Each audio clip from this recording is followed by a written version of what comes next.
샬롬 1청년 공동체 박성결입니다. 요즘 날씨 진짜 좋지 않나요? 말씀 묵상하기 너무 좋은 날씨입니다. 오늘 함께 볼 본보기 말씀은 사사기 5장 1절에서 18절 말씀입니다. 4장과 이어지는 오늘의 말씀은 드보라와 바락이 가나안 왕 야빈과 그의 군대 장관 시스라를 물리치게 하신 하나님을 찬양하는 내용입니다. 드보라는 시스라의 철병거 900대 그리고 가나안 왕 야빈을 물리치게 하신 하나님의 은혜를 기억합니다.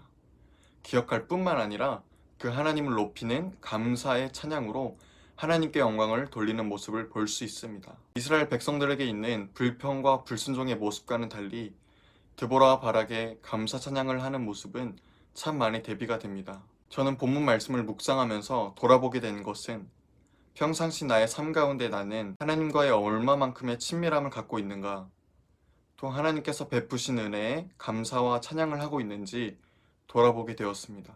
더운 날씨 그리고 계속되는 코로나 팬데믹 상황 가운데 감사하지 못하고 불평과 불순종하는 이스라엘 백성들의 모습이 있진 않은가? 우리는 문제 앞에서 그리고 코로나 팬데믹 상황에서 해야 할 일은 무엇일까 고민해 봤을 때 그럼에도 불구하고 오직 감사와 하나님을 찬양하는 것입니다. 예수님께서 위기와 문제의 순간 앞에서 감사하셨습니다.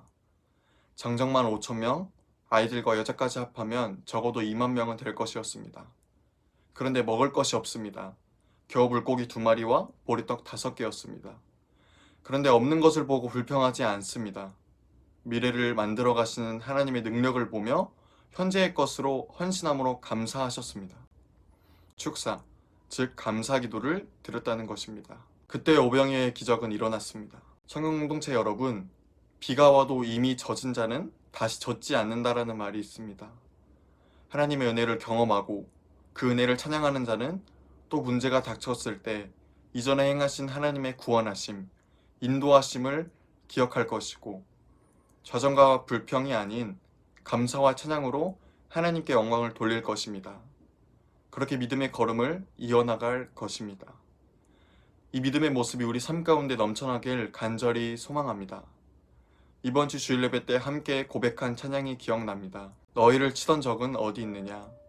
너희를 억누르던 원수는 어디 있느냐? 보라 하나님 구원을, 보라 하나님의 능력을, 너희를 위해서 싸우시는 주의 손을 보라. 아멘. 먼저 앞서가시며 승리를 이루시는 그분을 신뢰하며 오늘 하루 그분의 은혜와 사랑을 기억하고 찬양하는 우리 모두 되길 기도합니다. 샬롬.